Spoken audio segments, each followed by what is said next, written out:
48 days since the October 7 raid by Hamas fighters and subsequent retaliatory attacks by Israel, the two conflicting parties have eventually agreed to a ceasefire, albeit a short one.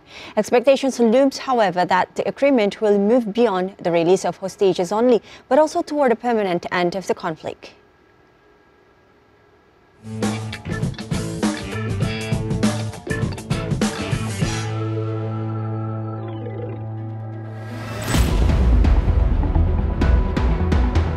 The start of a short-term ceasefire between Israel and Hamas that will allow for the release of some hostages held in Gaza, the release of Palestinians being held by Israel, and for more humanitarian aid to enter the Gaza Strip has been delayed until today.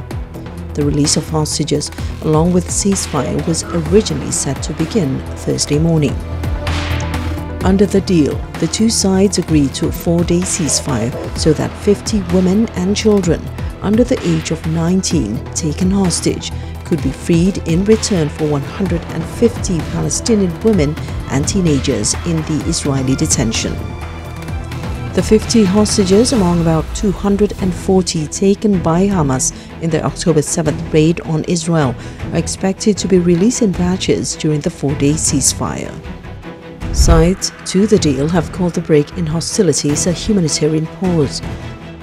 The pause will be extended by a day for each additional batch of 10 hostages released, Israel said in a statement. In its implementation, the International Committee of Red Cross will work in Gaza to facilitate the release of the hostages. The hostages are expected to be transported through Egypt, the only country apart from Israel to share a border with Gaza.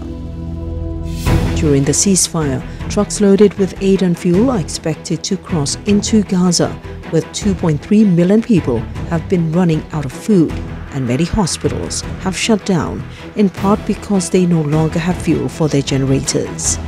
Hamas has not released a full list of names of those being held in Gaza. A U.S. official said the group had said it needed a pause to locate and determine where people are. Not all the hostages taken on October the 7th were being held by Hamas fighters. Among the 50 women and children under the age of 19 being released by Hamas are 3 U.S. citizens, including a girl who turns 4 on Friday, the U.S. official said.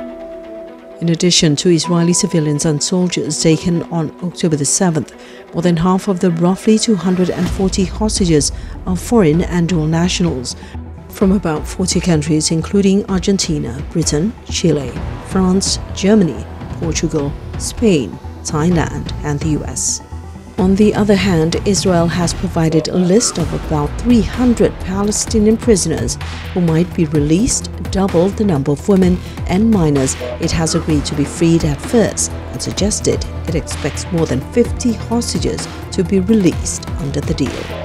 The Palestinian Prisoners Society said that as of Wednesday, 7,200 prisoners were being held by Israel, among them 88 women and 250 children of 17 years old and under.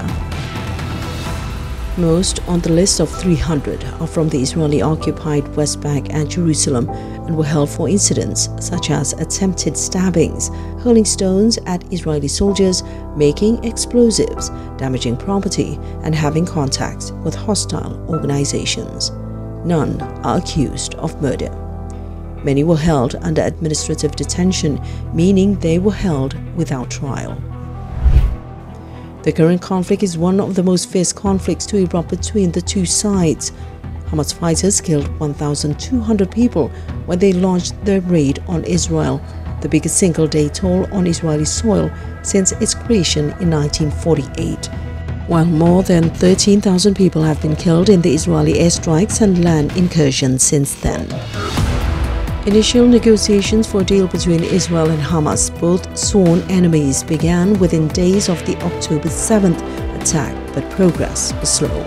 This was partly because communication between the warring sides had to go via Doha or Cairo and back for every detail hammered out, such as securing a full list from Hamas for those to be released. Even with the deal in place, the ceasefire is temporary. Hamas has said throughout the truce its fingers remain on the trigger. Israel has said the conflict will continue until all the hostages are freed and Hamas is eliminated. In 2014, when Israel last launched a major land invasion in Gaza, it took 49 days for both sides to implement a ceasefire deal, but that brought major fighting to an end for several years. This time, the deal is expected to bring major fighting, if not all, to end for good. Too many casualties have fallen and huge amount of losses, socially and financially, have been incurred. It's time to call for a permanent stop.